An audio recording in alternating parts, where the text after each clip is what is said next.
Yo, c'est Sarx, ça y est, c'est le moment, on va enfin parler de Keyforge.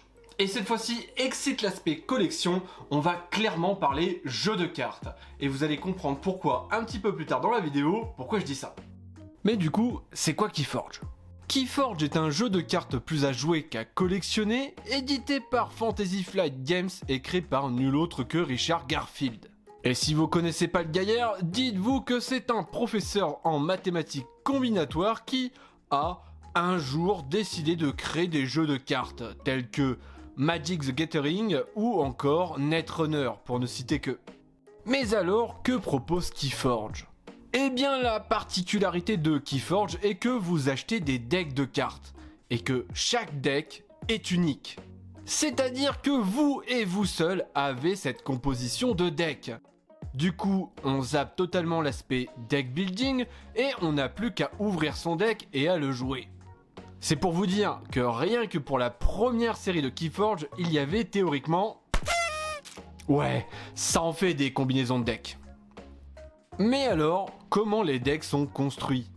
Eh bien, pour chaque extension, nous avions le choix parmi 7 factions.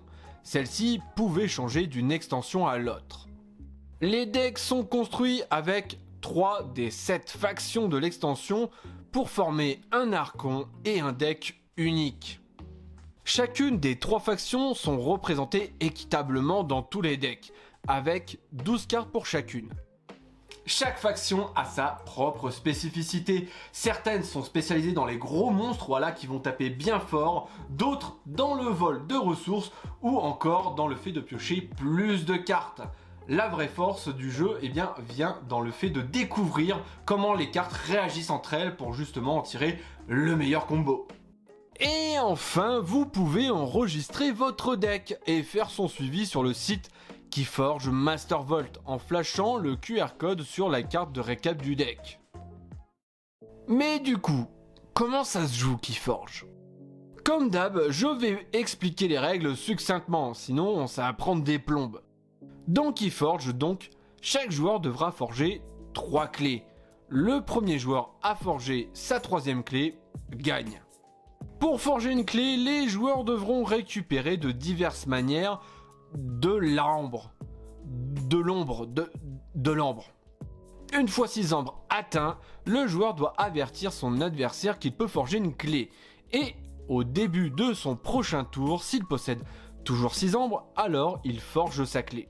Cela dans le but de laisser à son adversaire la possibilité de répliquer en volant de l'ambre ou en augmentant le coût de forge d'une clé, par exemple.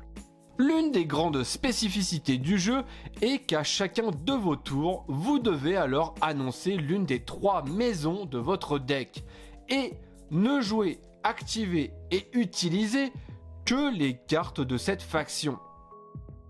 On a vu comment les decks étaient construits, comment ça se jouait, mais qu'en est-il des produits ? Quoi acheter et où ? Nous avons pour commencer la boîte de départ de joueurs, qui est le meilleur choix pour commencer le jeu. Cette petite boîte contient, comme elle l'indique, tout le nécessaire pour 2 joueurs, soit 2 decks, 2 tapis de jeu, un livret de règles et tous les jetons dont vous aurez besoin. Ensuite vient le simple deck, basique, efficace, épuré, contient un deck. Et enfin les packs de luxe, qui contient quant à eux un deck, ainsi que les jetons nécessaires pour un seul et unique joueur.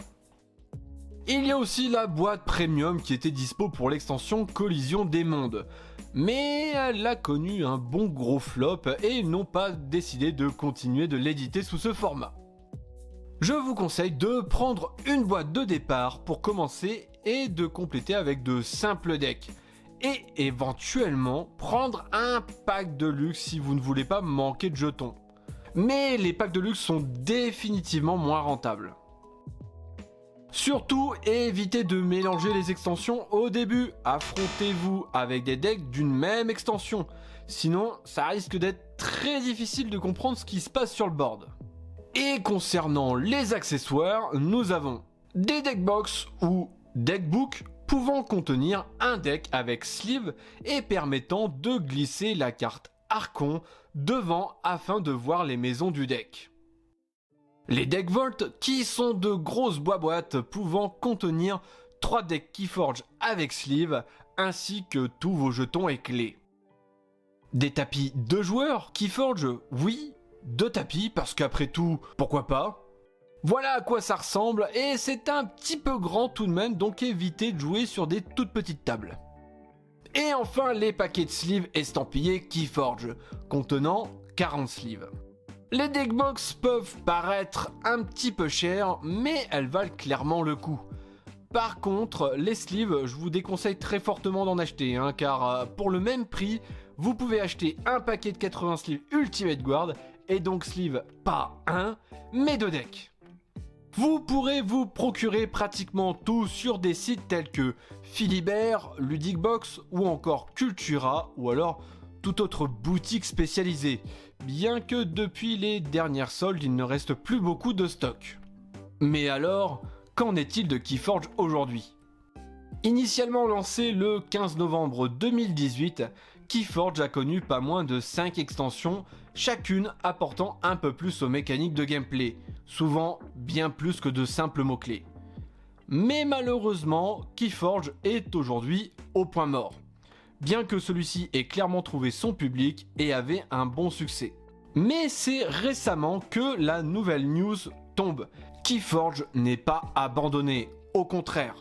Celui-ci a changé de propriétaire, Asmodée décidé de laisser Keyforge aux mains de Ghost Galaxy, qui est une équipe créée par l'ancien CEO de Fantasy Flight Games, ni plus ni moins.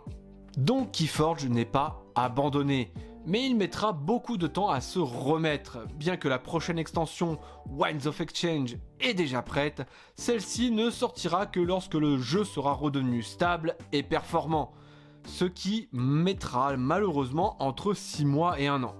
Mais rien ne vous empêche de découvrir le jeu et de prendre du plaisir dessus en attendant. Voilà, ça conclut cette petite présentation sur Keyforge, et ça faisait un moment que je voulais me plonger dans le jeu et faire cette vidéo, ça me tenait vraiment à cœur. Le jeu ressemble en quelques points à Magic, bien qu'il se joue totalement différemment et amène avec ça son lot de complexité stratégique, on peut dire que là où Magic stagne un peu en termes de nouveautés, Keyforge a su se renouveler au fur et à mesure de ses extensions. Je pense faire quelques vidéos supplémentaires sur le sujet, bien que la hype soit totalement passée, voilà, je suis totalement à côté, je fais ça juste parce que j'aime bien le jeu et que, il faudra le dire, il mérite clairement qu'on parle de lui. Voilà, c'est définitivement terminé, donc n'oubliez pas de mettre un petit like si vous avez aimé, de vous abonner si c'est pas déjà fait, et sur ce, moi je vous dis à la prochaine, tchuss!